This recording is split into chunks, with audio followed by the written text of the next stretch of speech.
Hello, good morning, and thank you for joining us for today's University of Alabama Media Day in advance of the 2021 College Football Playoff National Championship. Starting today's event is Heisman Trophy winner Devontae Smith. If you would like to ask a question during today's press conference, please use the raise hand function on your screen. When you are called upon, your line will be unmuted so that you can ask your question. We are also transcribing and recording today's call. We will post the transcript and a copy of the video at collegepressbox.com shortly after the conclusion of the video conference. At this point in time, we will begin the question and answer session.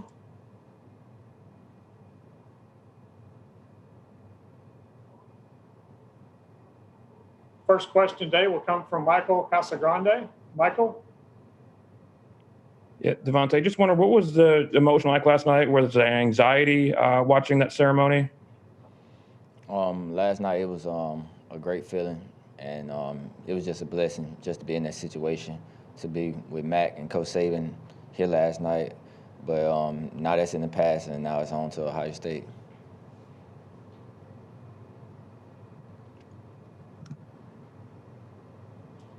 Next up, we'll hear from Jeff Spiegel. Jeff? Yeah, Devontae, I was just curious as to, you're such a focused individual moving on to the next thing, but, the excitement of last night, did you have trouble sleeping? Was it a good night's sleep for you, or were you able just to kind of, put that to bed, so to speak, and move on? I went home and went straight to sleep.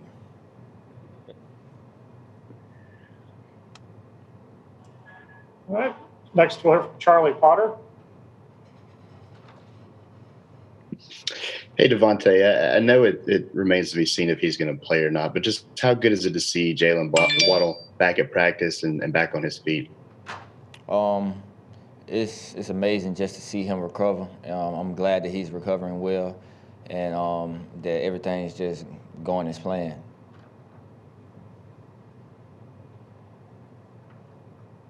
Next, we'll hear from Zachary Braziller. Devonta, how has Jalen looked? At practice? I mean, does he look like himself? I think he's getting back into it. Of course, it's going to take some time just for him to get back comfortable with everything, but he looks good to me. I mean, what do you think? Do you think there's a shot of him playing? No comment.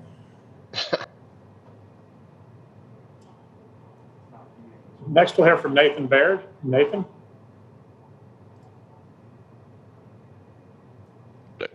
Devontae, just curious if you had a chance to look at Ohio State's defense more, and just what are your thoughts on what you saw from their defensive backs, maybe especially how they matched up with Clemson? As a defense, they're a very good defense. Everybody gets to the ball. They don't make a lot of mistakes. They're back end. They're very athletic. They're great cover guys.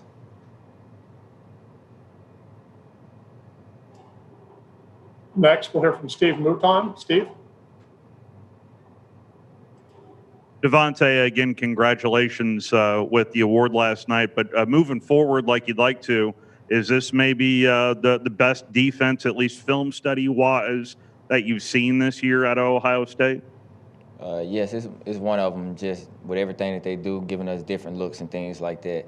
Everybody getting to the ball, everybody just doing their job.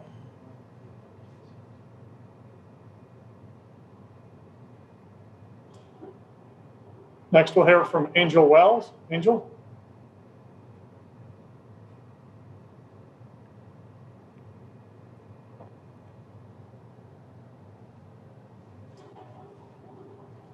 Angel, you need to unmute. Devontae, both you and Ohio State cornerback Shaun Wade are future first-round draft picks. How much do you look forward to your one-on-one matchup with him, and what will you do to make it tough for him to stop you? I'm looking forward to it. Just my last game, I'm only guaranteed this last one, so I'm looking forward to getting to play against him. Next, we'll hear from Brian Davis. Brian? Hey, Devontae, in this world of college football where, everybody wants the ball and everybody wants to play, this season, how did Coach Saban and Sark make it work? How did you guys spread the ball around where everybody gets enough touches and everyone's happy? I think that's just part of this team. Just everybody knowing that it's going to be some games where you're going to get all the touches, and some games you're not going to. And I think that's just everybody just buying into the process and just believing in the coaches and everything they do, that they're going to put everybody in a great situation to do the right things. Next, we'll hear from Bill Bender. Bill?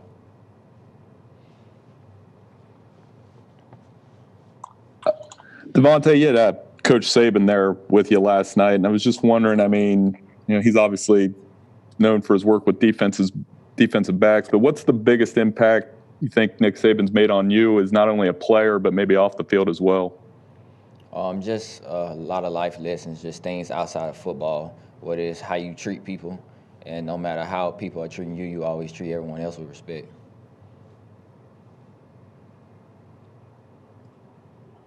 Next, we'll hear from Tony Gerdeman. Tony? Devontae, what have you seen from Shaun Wade in film work so far? And I guess why is it you're looking forward to work? He's very crafty. He mixes his technique up some, and just everything he does. He's a technician with everything he does, and he's a great player.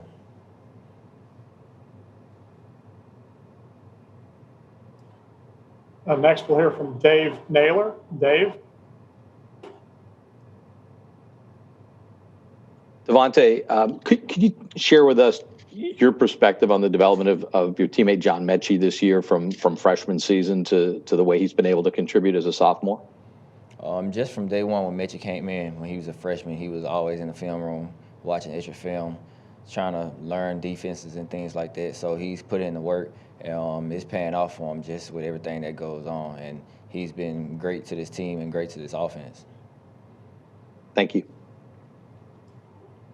Next, we'll hear from AP Stedham. AP?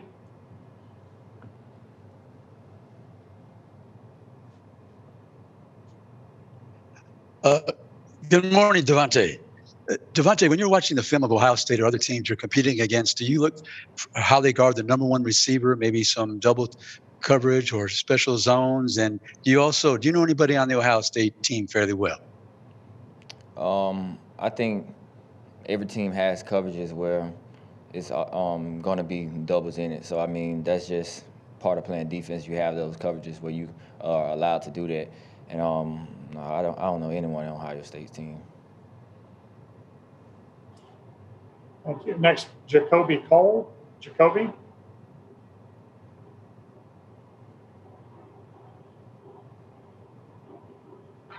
Devontae, how did you prepare for the upcoming season? Can you say it again? How did you prepare for the upcoming season? I can't understand you. I said, how did you prepare for the upcoming season? Just coming in and day out, just doing my job, just doing the things that the coaches wanted me to do, and just putting in extra work. Thank you. Next, we'll hear from John Zener. John? Yeah, Devontae, you probably had quite a few battles in practice with Patrick over the years. I'm wondering what makes him so good, and have you ever faced anybody better in a game? What makes Pat so good is just how technical he is with everything, what is getting his foot in the ground and things like that. He does everything just right, and he doesn't make a lot of mistakes. He's very smart. He can read offenses. He reads the splits and things like that. He's a great corner. And our last question today for Devontae will come from Lucas Weiss. Lucas? Hey, Devontae, thanks for taking the time.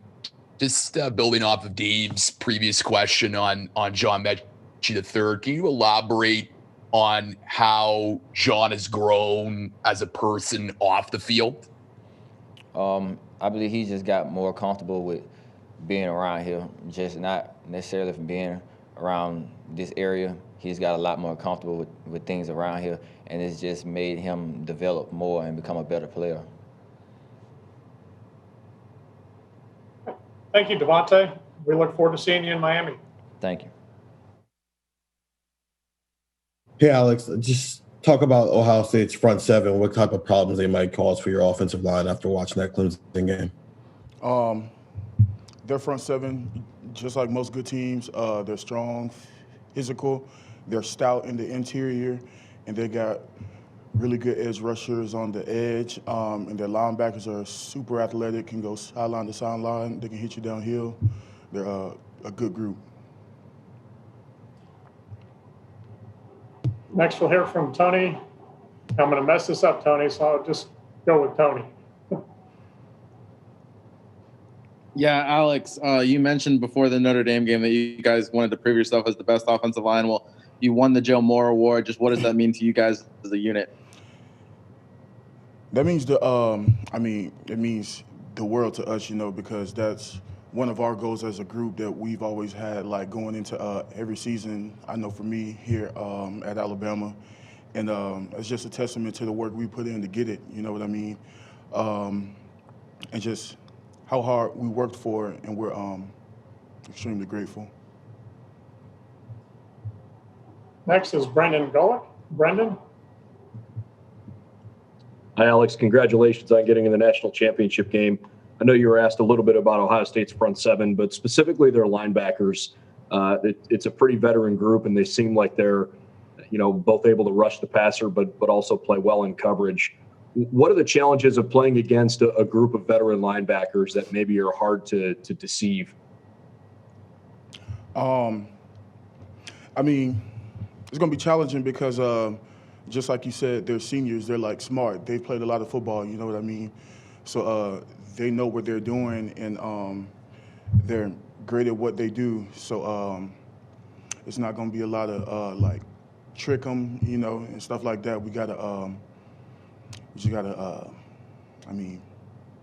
play football. You know what I mean? Like, I don't really know how to explain it. We just gotta like attack them directly. You know what I mean? Because they are smart and they are good. So it's just gonna be like mano y mano. Next is Patrick Murphy. Alex, similarly to these questions about Ohio State's defense, but just when you get in a matchup like this where you know it's going to be good on good at this level, how much is the excitement level ramped up for this offensive line for that challenge? It goes way through the roof, you know what I mean? Like, not saying we aren't excited for any game or any opponent we're playing, but we're just competitors, you know what I mean? So we love to compete, and we're going to step up to the challenge, and we're going to see if they want to play football. Next is Charlie Potter. Charlie?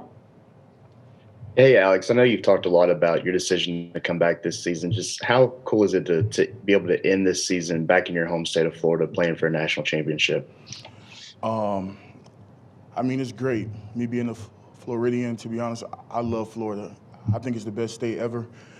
And I'm extremely grateful and happy for the opportunity to play in the national championship, of course. But it also being at home in the crib, it's a great feeling, and I'm super excited for it.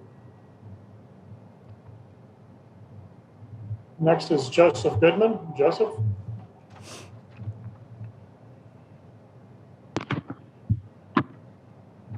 Hey, thanks for taking the time. I got two quick questions for you.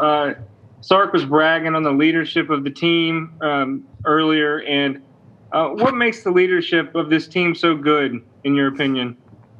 I think it's so good because, like, the leaders of this team, they like do what they preach. You know what I mean? It's not just a bunch of guys just, saying one thing and doing another. It's a collective group of leaders that actually believe in what we're saying, you know what I mean, and actually have and actually want to accomplish the goals that we're saying and stuff like that. And we just try to positively affect as many people as we can around us to get us all on the same page, you know what I mean? So I feel like that's the most effective part of it.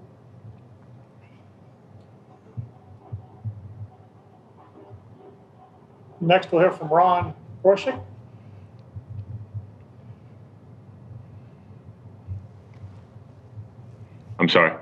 Alex, what did you think of Najee hurdling the Notre Dame guy, and was that especially exhilarating for the huddle for the offensive players? Yes, of course. I mean, it always is. But to be honest, I wasn't surprised. I mean, he's done it so many times over his career here. I mean, he's going to do what he does. Steve, move time.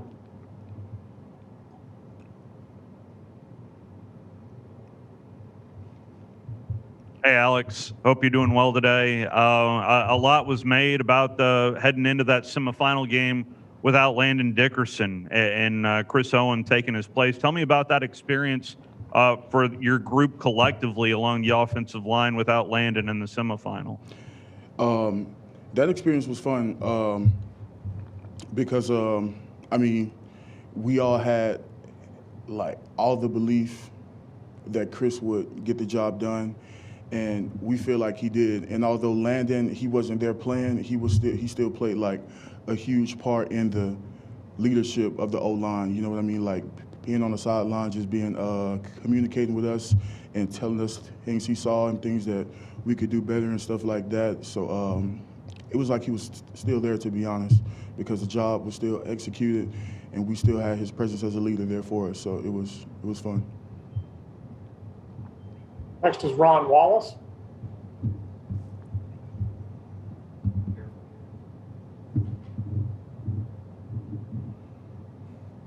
How you doing, Alex? Good morning. I just want to ask you, how are you being a leader on the team? How are you able to get the guys to let them know that we still have unfinished business, and we're high off the Rose Bowl, and of course you have a teammate that won the Heisman. How are you as a leader, and what do you tell your guys? Hey, look, we still got business to take care of. I mean, exactly what you just said. Just tell them directly. I mean, we still got a lot of business to take care of. And I mean, I'm a senior and I've played a lot of football here over the past 4 years. And they respect what I say because they're going to take it like as is for face value. So this whole week, I've just been telling guys to just seize every opportunity this week to get better. You know what I mean? Like sacrifice and invest all your time into this one game for 1 week. You know what I mean? Just buy into all the things we're doing, trust the process, and we're going to get the result we want. Next, we'll hear from Michael Casagrande. Yeah, Devontae's he's kind of humble guy. He doesn't bring much attention to himself. He's very humble when talking about the Heisman Trophy. Do you guys celebrate that with him? What's he like behind the scenes when he's not at the podium? Is he excited about this whole thing that happened last night? Yeah, of course he is. He's super excited about it. He's grateful. But one thing about Smitty, he's a great player, but he's an even better teammate in person. I mean, you can ask for a better friend, to be honest. I've known him since before we even got here, and he's always been like just a great dude, you know what I mean? But of course, he's excited about his Heisman or whatever, but I'm pretty sure his focus is still on this national championship. And our final question for Alex will come from Zachary Braziller. Zach? Alex, what's the best, what impresses you the most about Najee? I mean, he put up great numbers, and yet he kind of goes under the radar, with the years, Devonta had and Mac. I mean, what stood out to you the most about Najee? What impresses me most about Najee is by far his work ethic. I mean, we all see what he does on the field and on game day and stuff like that. But what a lot of people don't see is the work he puts in behind the scenes. He's most definitely one of the hardest workers I've ever met. And I'm glad to have him as a teammate because his work ethic, it like rubs off on people. You know what I mean? He just attacks every day with a purpose and intent to be the best that he can be. And it's great to see. It's very inspiring, to be honest. Thank you very much. Appreciate your time today, Alex. Yes, sir. Look forward to seeing you in Miami. First up will be John Zenor. John? Morning, Miller. Could you talk a bit about a guy on the other side of the ball on your team, Dylan Moses? You've seen him in practice for years. What's he do well? What stands out about him, his leadership and his play on the field? I think, well, good morning. And I think Dylan's a great guy to have on your team. Besides the fact that he's an outstanding player, an outstanding athlete. He does everything right on and off the field. And I couldn't be more thankful to have a guy like that on my team and to be able to play with him. It's been fun playing with him the last 3 years. And I'm super thankful the experience to against such a good player in practice every day.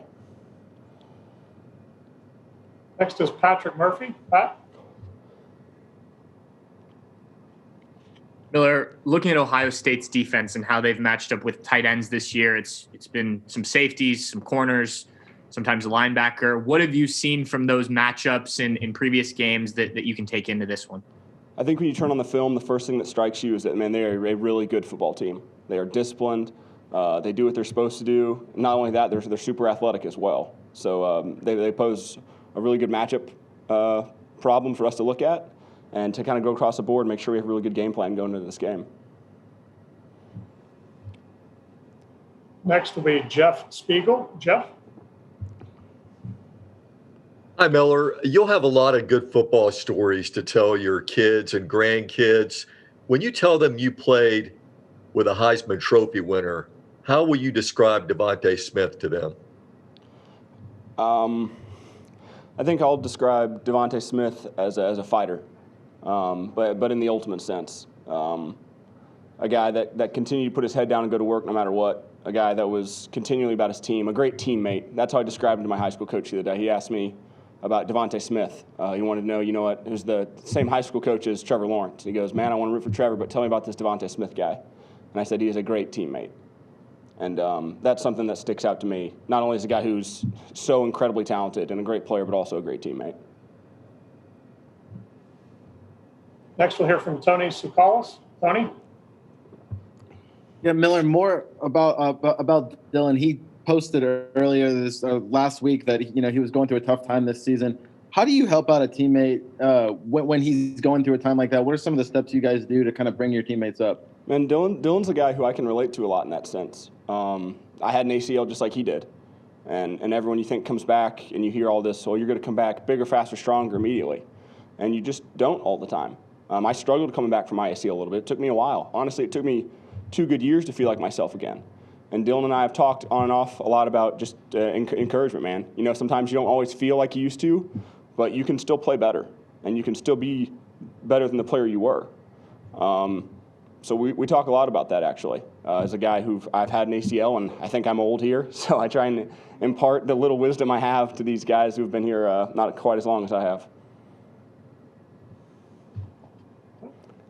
Michael Casagrande. Michael? Yeah, Miller, you've been around here for a while, and there's a lot of talk about legacies of teams and teams that have 2018 was one of the best teams that they came around here, didn't win a championship, so it kind of loses some of that legacy. How much is that, are you thinking about that with this team and what you hope this legacy of this team will be? I'll be honest, I haven't quite thought of the legacy of the team. I know Coach just mentioned a little bit how we have the opportunity to do something special that no one's ever done before. But honestly, I think everybody's just kind of focused on Ohio State, as cliche as that sounds. I don't think anybody's looking forward to, what a legacy we could have. We just want to kind of do what we can do today, not necessarily what we could do down the road.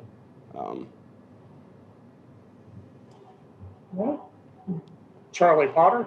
Charlie?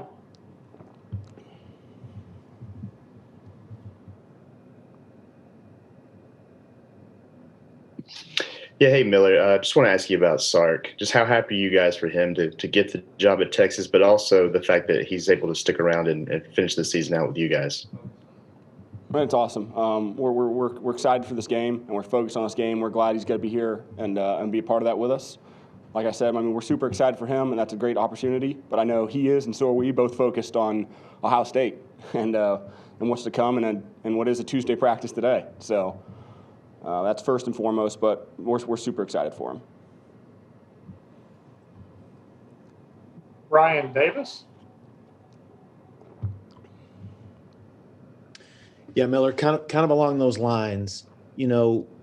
Schools from all over the country try to poach Alabama assistants and analysts and whoever to build their own staffs. What is it about y'all's internal formula or magic or recipe, whatever word you want to use, that other people so badly want to steal and recreate? I think it's the fact that we win, first and foremost, but it's the system and the process that coaches instilled in not only his players, but every coach that comes here. There's a reason you get coaches from all walks of life, young coaches, old coaches, coaches on the back end of the career, their front end. They want to come here and learn under Coach Saban, and people want that. People want Heisman Trophy winners and championship games and just to play really good football day in and day out. And I think people are trying to get a taste of that from Coach Saban, honestly. Next we'll hear from Nathan Baird. Nathan? Miller, just as a fellow athlete, what is the thing that impresses you the most about Najee Harris? Najee's one of the hardest workers we have on the team. I don't think people appreciate that guy does a lot of work. And especially outside of our time here, he does a lot of work. But I think physically, his balance and flexibility are the two things that impress me the most. Just the balance to stay on after a hit, to hurdle someone and continue to keep running. That physically is what's most astounding, I think, about his game.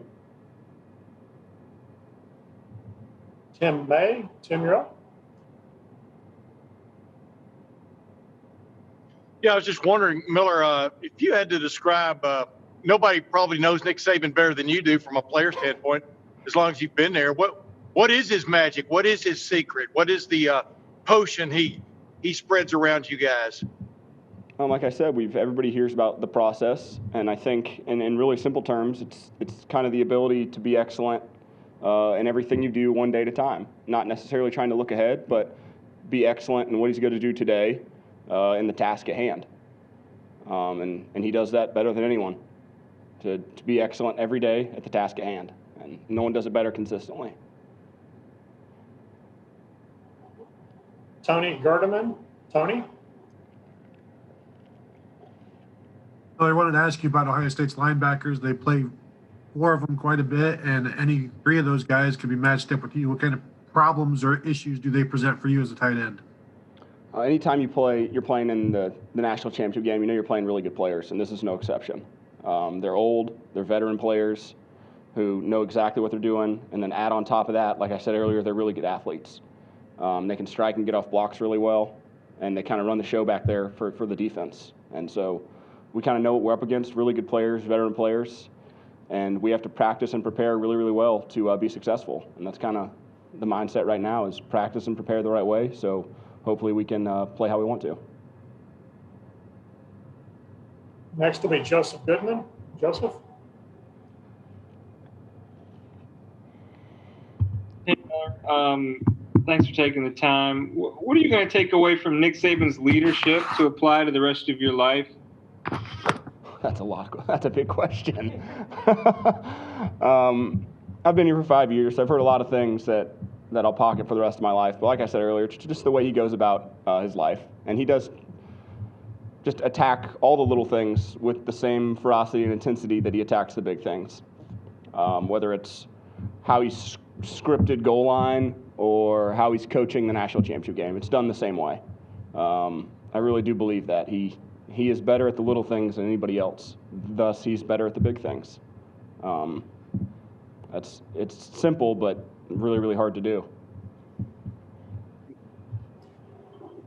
Lucas Wiest. Lucas? Hey, Miller, thanks for taking the time. What's John Mechie like as a teammate, and how has he grown over his time with the program? And Mechie was a guy not a lot of people knew about until we played the spring game, and he has like 8 catches and like 140 yards. And everybody's like, this John Mechie guy's got to be pretty solid.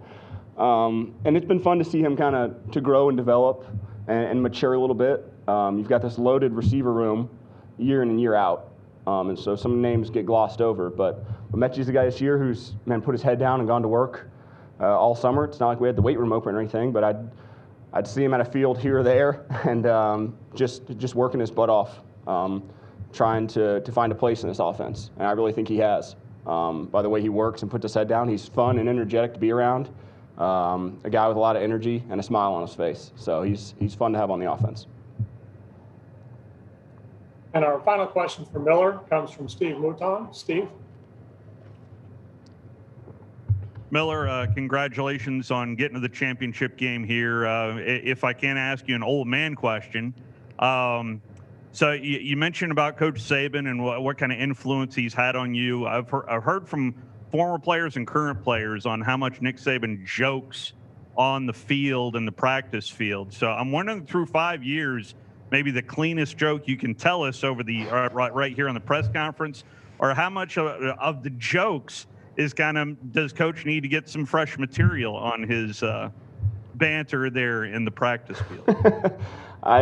He definitely needs some new material. I was talking to Ronnie Brown the other day, another Cartersville alum, and he mentioned a joke Coach Saban said to him when he was in Miami, and I was like, he used that the other day.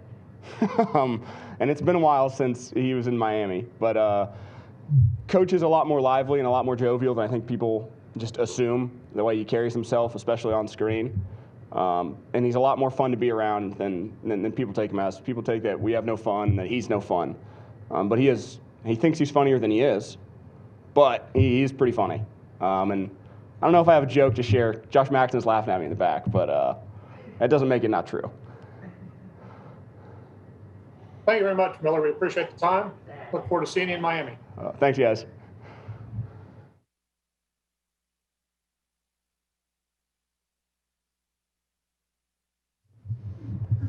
Well, Mac, thank you for joining us here today. We've got a number of media lined up here, so we'll just jump right into the Q&A.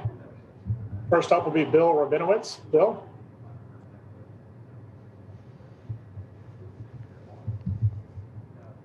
Okay. Hi, Mac. Can you kind of describe the challenge that Ohio State's defense will pose you, especially the front four, the defensive line? Yeah, I mean, overall, they have great players. Not a super complicated scheme, and they don't have to be that way because they have great players, but it's mostly four down fronts.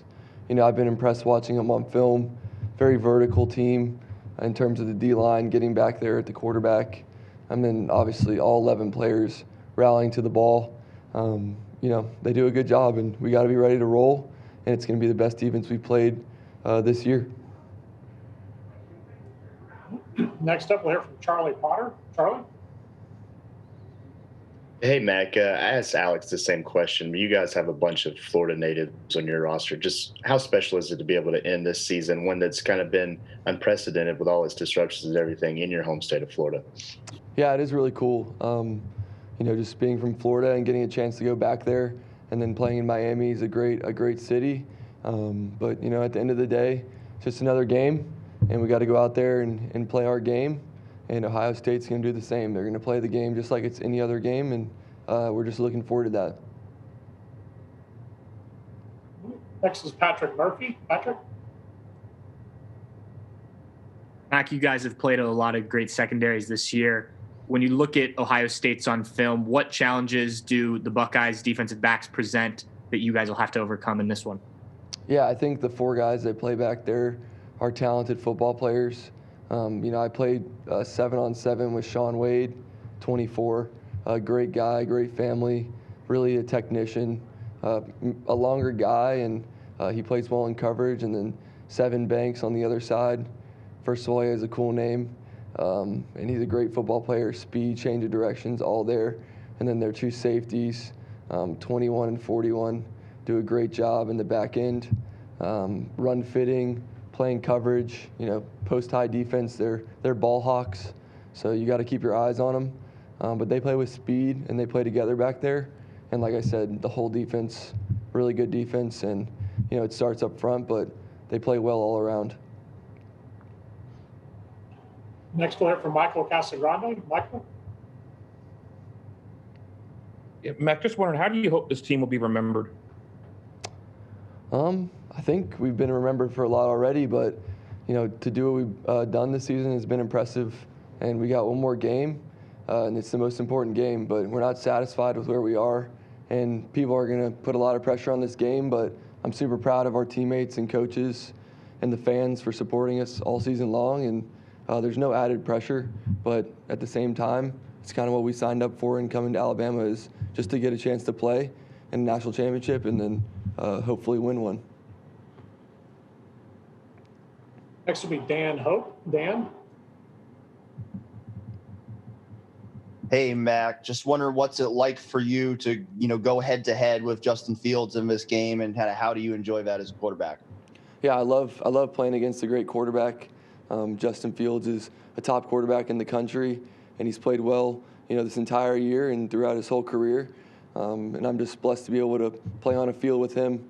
And our defense has a great challenge with their offense, but he's a great player, and I'm looking forward to talking with him and watching him play. Next is Brian Davis. Brian?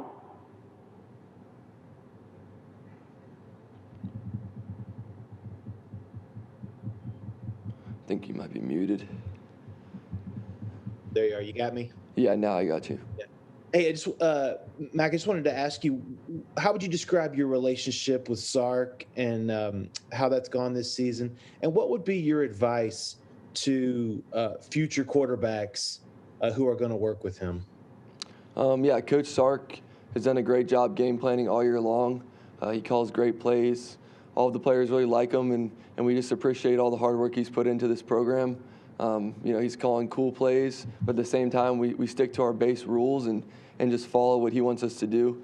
And future quarterbacks, I just say, enjoy Coach Sark. He's a great guy. You can learn a lot about being a great person and then also applying things to your game. And, he's coached at all levels, NFL, college, so you can get a lot of different information from what he teaches you when you watch film, and then just learn how to think like Coach Sark, because he sees everything that the defense does, and he's going to put you in the best position to succeed as a quarterback in an offense. Next will be David Wilson. David?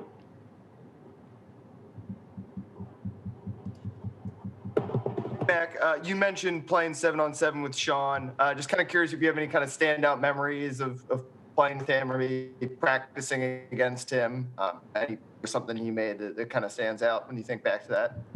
I don't know if I can remember a specific moment, but Sean, like I said, he comes from a great family, and he's a technician, and he's kind of a perfectionist in his own way. He celebrates when he makes great plays, but he's more of a quiet guy, and just kind of does his job. But in high school, really humble for being a top recruit.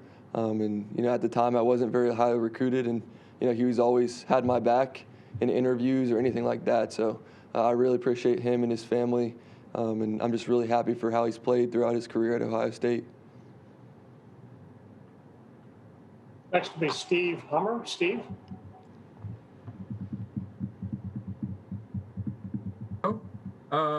Yeah, Mac, awful lot of good players have come through Alabama through the years. What do you think this group of on offense, how are they unique and special in your eyes?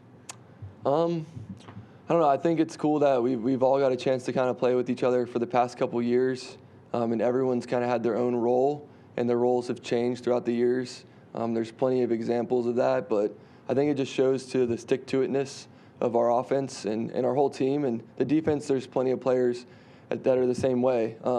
But I really love this team, and I've got a chance to play on 4 really great teams at Alabama, but I think this one's really special. And I think it starts with the players and how we just came in together and fought for a common goal of trying to get a chance to play in the national championship game, which is right where we are. Next will be Jacoby Cole. Jacoby?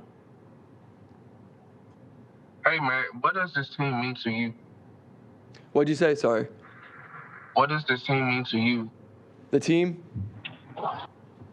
Yeah, Yes. the team, this team in general, just I'm really happy for these guys fighting through adversity.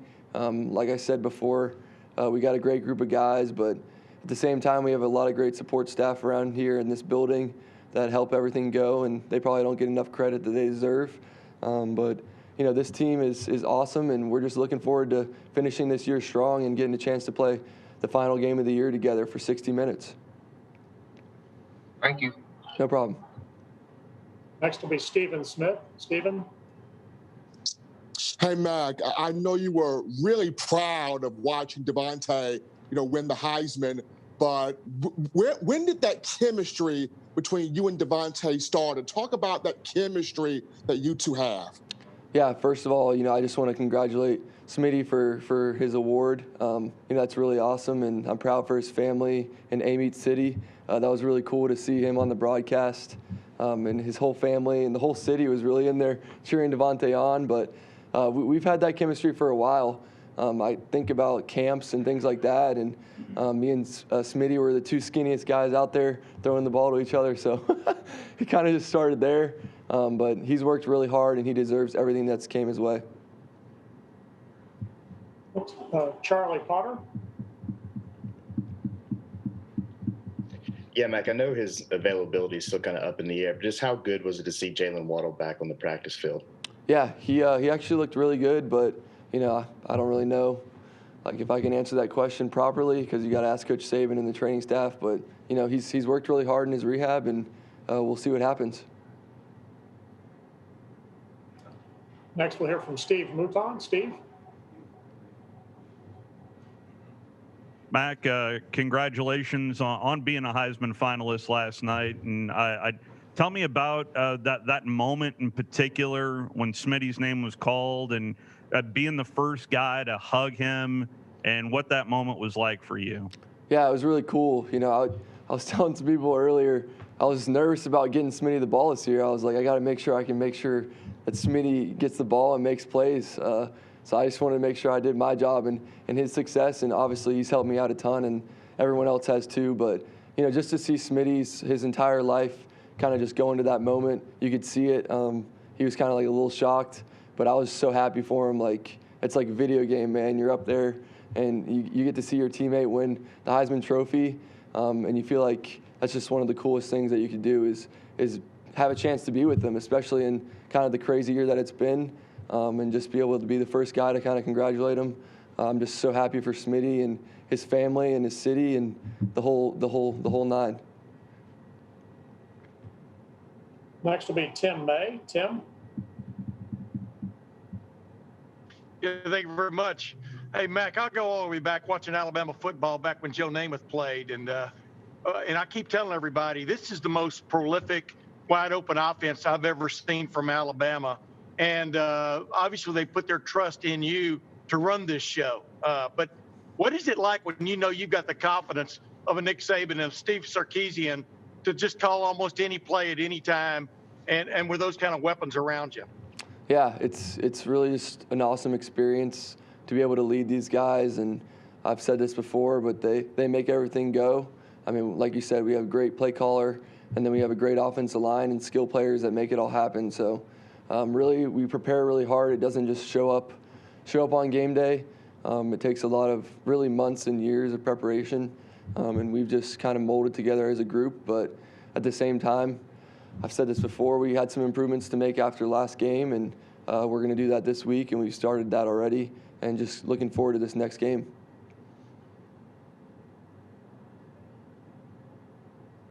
Tony? Can you hear me? Now I can, yes. Okay. Yeah, Mac, I know you can't really comment on Jalen Waddle, but how exciting would it be, the possibility, have you thought about the possibility of reinserting him into this offense now that everything's still even clicking without him? Yeah, it'd be really cool. Jalen's worked really hard to get back on the field, and I know he wants nothing more to play, but I think they're just going to make that decision, downstairs. But it's his choice, and I feel like, in watching him, he looks really good out there. So we'll see what happens. Great. Thank you very much, Mac. We appreciate the time today, and we'll see you in Miami. All right. Sounds good. Thank you, guys.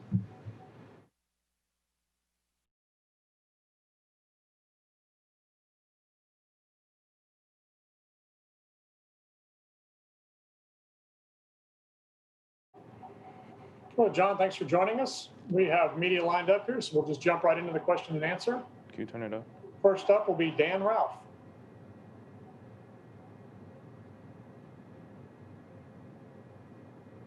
There we go. Hey, John, congratulations on getting to this point. I'm wondering, how difficult is it waiting and not knowing whether you're going to play Monday or whether it's going to be another week given the COVID situation?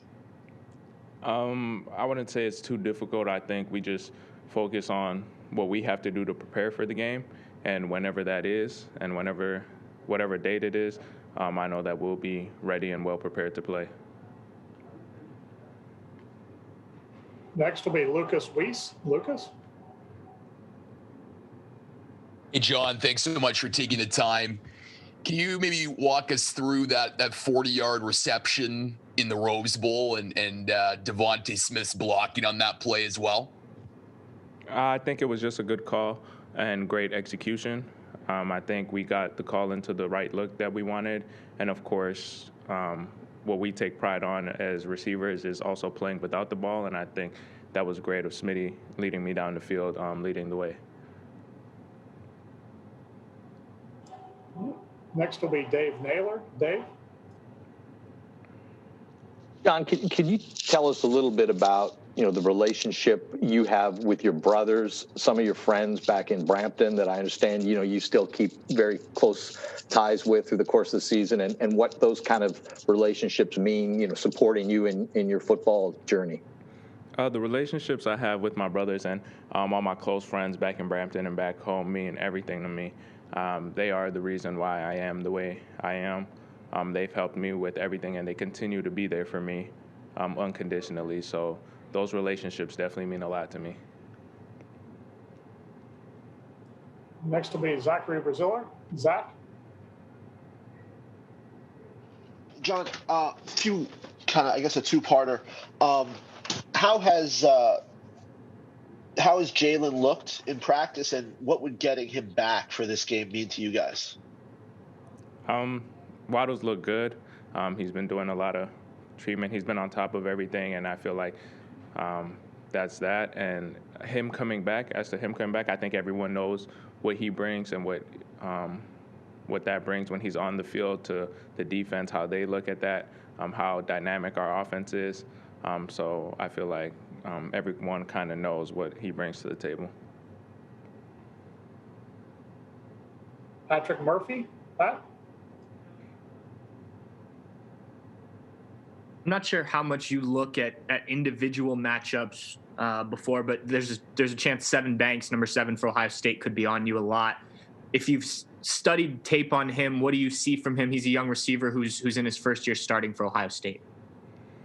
I don't really look at individual matchups a lot, but I do look at their defenses and their personnel and who we're going to play. But he's definitely a good DB.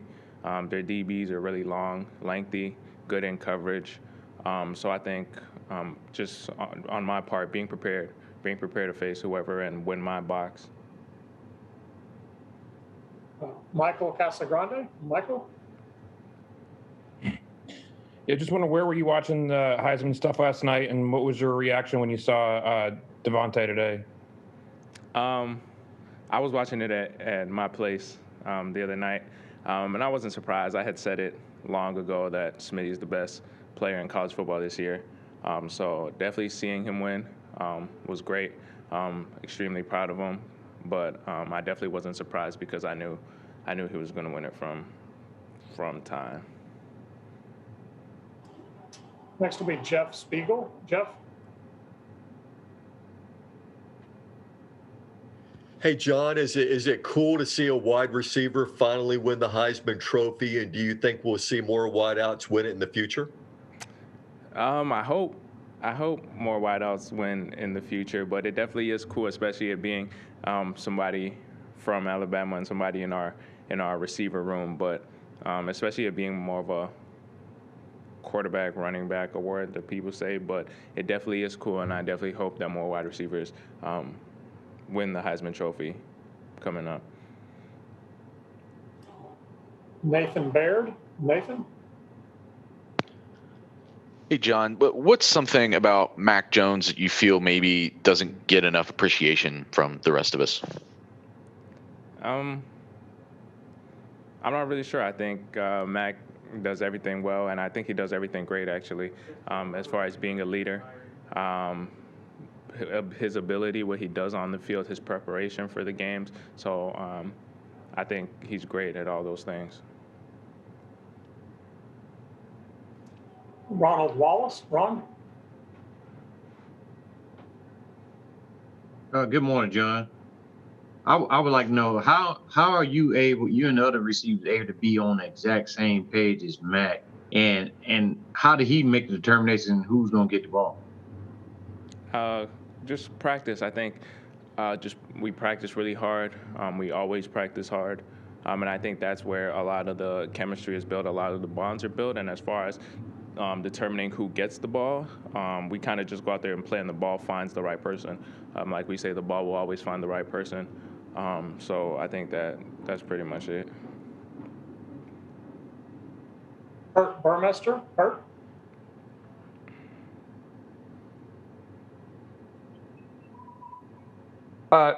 Just wondering if you could tell us, John, on just how much of a different player are you now than you were before you came to Bama? I'm different in a lot of ways. Physically, mentally, emotionally, you just grow coming to Alabama. Just knowing that every day you're going to compete, and that this place is going to bring the best out of you. It's going to force the best out of you, for you to be the best version of yourself, for you to be a competitor. And I think in all those ways, I've definitely grown. Next will be Tony Gerdeman. Tony? Alan, you said Devontae is the best player in college football. Can one defender slow him down? And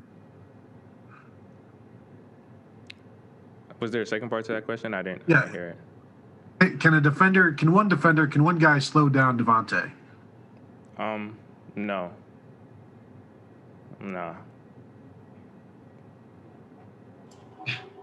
And our last question will come from Lucas Weiss. Lucas? John, you elaborated last week before the Rose Bowl about the journey you've been on, different countries around the world. What have you learned? What did you learn about yourself along that journey, living in different countries, that's helped prepare you as a football player and a person? I think that has taught me to be comfortable being uncomfortable. Just because I've never really been in one place for an extremely long amount of time, and I'm kind of always have been moving around, so it's always a new environment, which can be uncomfortable for a lot of people, but it kind of just taught me to be comfortable being uncomfortable, and that helps a lot in the sport and in life. Thank you very much, John. We appreciate your time and look forward to seeing you in Miami. Thank you.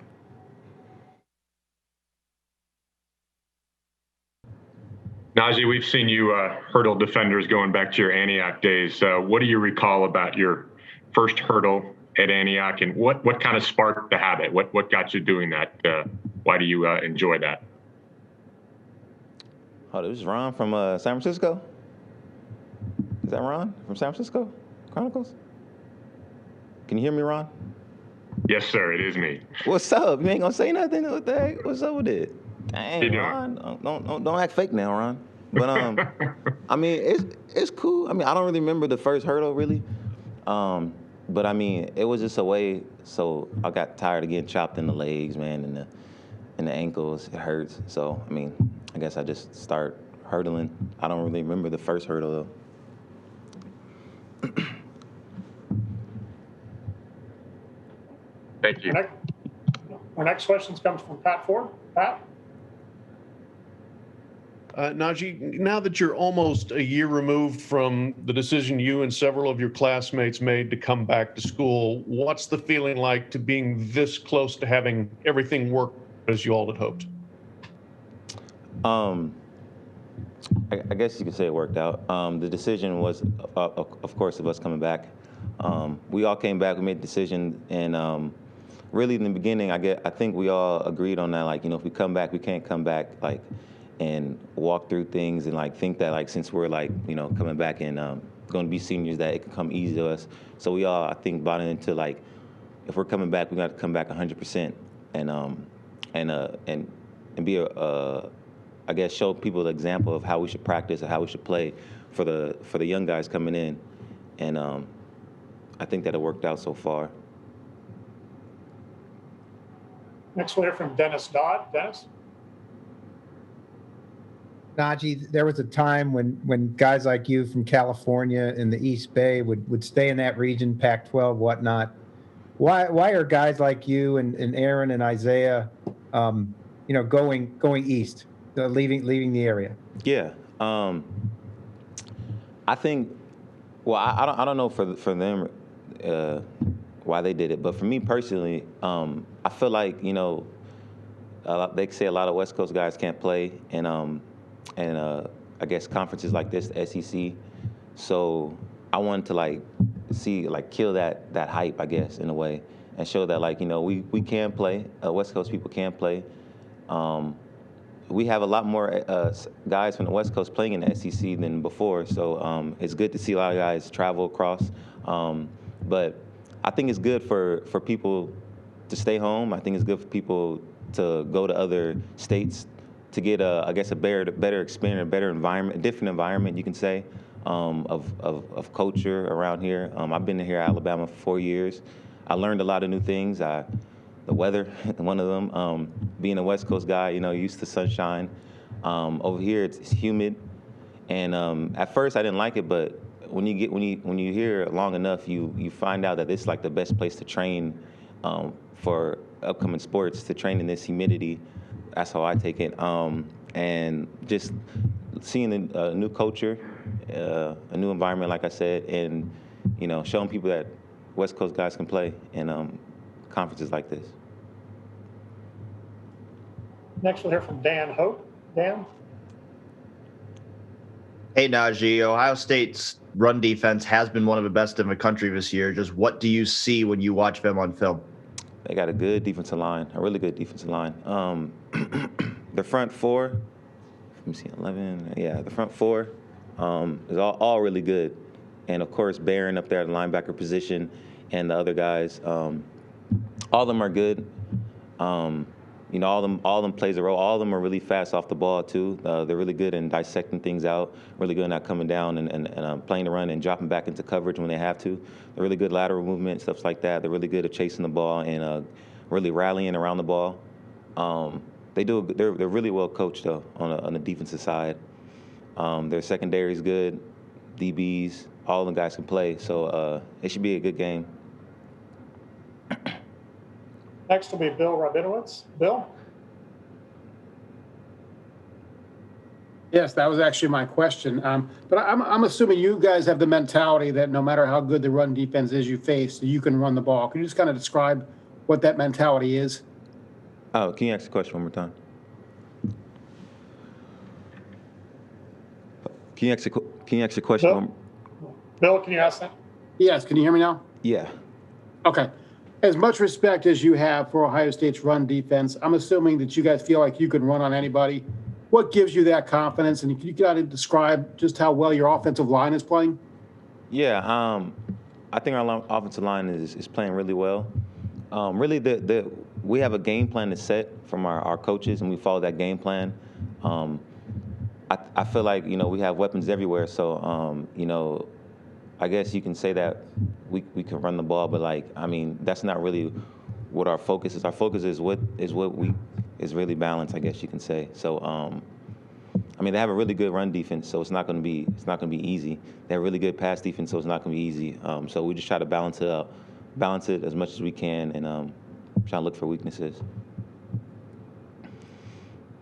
Michael Casagrande.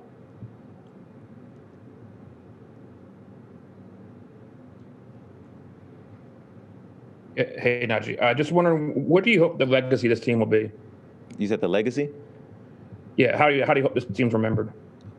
A team that doesn't quit, a team that doesn't give up, a team that shows that real integrity, a team that can fight, and a team that that plays as one.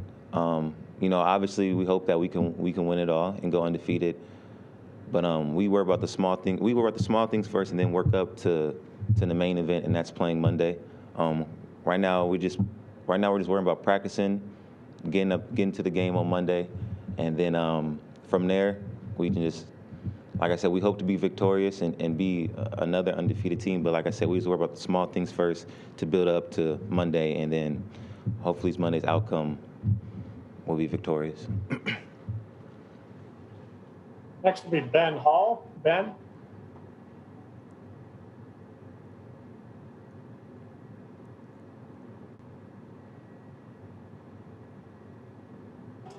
Ben, you need to unmute your line. Can you hear me? Can you hear me? Yeah. Yes. Hey, Najee, you've played on numerous college football playoff teams at Alabama in the past. What would you say is different about this year's team than previous years? Yeah, like you said, I have played on a lot of playoff and championship teams. I think what separates this team really is really all the distractions that we had outside the program, of course, with the coronavirus and social injustice that's happening and not being able to play or not, and we all just came together and really grinded it out throughout the summer, throughout the year, not knowing if we'll play or not, having a game postponed, having a game canceled. If you look out in the football world, some conference not be able to play. You wonder if if we're going to be like that. So really us bonding together more and more as a team and knowing that every game we're going to get the best of everybody and that we have to just really play to our standard, the Alabama standard. And I learned personally of when I was a freshman and I was on the teams, I wanted to play a lot. So I wanted to play a lot, and I didn't really have the opportunity to play until, I guess you could say, the national championship, really. But me being here now, I got the young guys behind me, so sometimes I kind of get out the game early so I can let them guys play, so they can get experience, so they can get more reps, so they can get game reps. So when they get in the game, God forbid that I get hurt or something like that, they can be able to. It won't be no drop off or anything like that. And those guys being Jace, Rodell, obviously, Trey, Keelan, all them boys. For them to get as much game reps as possible, get enough game experiences, really that helps out. So I think you can say like us bonding together a lot and knowing that that we need each other. Thank you. Of course. Next will be Patrick Murphy. Pat? Najee, you talked about the talented rush defense Ohio State has. When you have an opportunity to go against a group that you know is going to challenge you, does the excitement level increase a little bit with you guys, the offense as a whole? Yeah, for me, 100% increases, 100%. The best thing that can happen, or the best thing you can do to get me excited is say, like, look, this is going to be the best whatever that we play against, the best run defense, the best passes, and best pass defense, the best talent. That always excites me. I guess that's one thing that really excites me in the game of football, really, is just having to know that across the ball is good competition, great competition, people that's going to be in the next level, people who are won all these awards, stuff like that. And for me to have an opportunity to play against these people, that's nothing more exciting than me, really. I love that. I love competition, and I love stuff like that. So for me personally, yes, that gets me excited because I know that, it ain't gonna be easy. It ain't gonna be no big runs like that. It ain't gonna be like, I guess you could say the hurdles and stuff like that, or like any like explosive plays. It's gonna be, their best against our best, and then, I gotta make the most of it, and that's what I like. Next up will be Bruce Feldman. Bruce?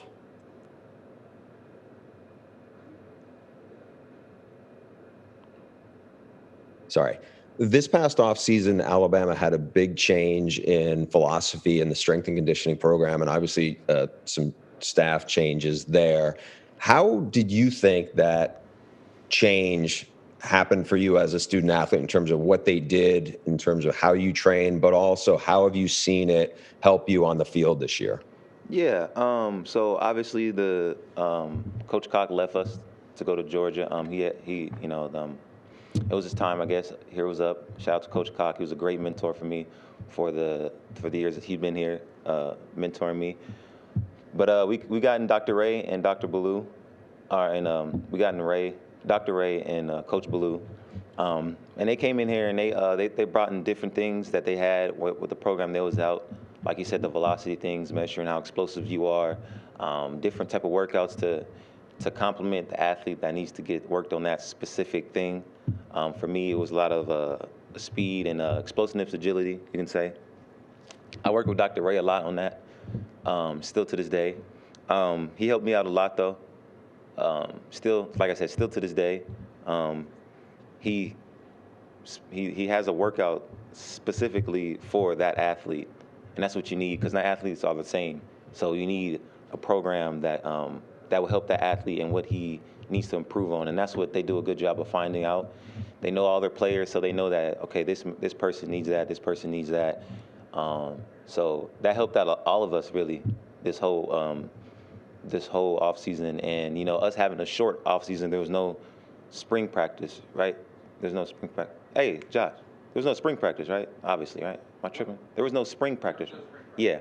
So us being those spring practices, we didn't really get to see their whole program, but the little stuff they had, it helped out us a lot. So I'm excited for what they have next year for other guys to see what else they have to provide to better the athlete.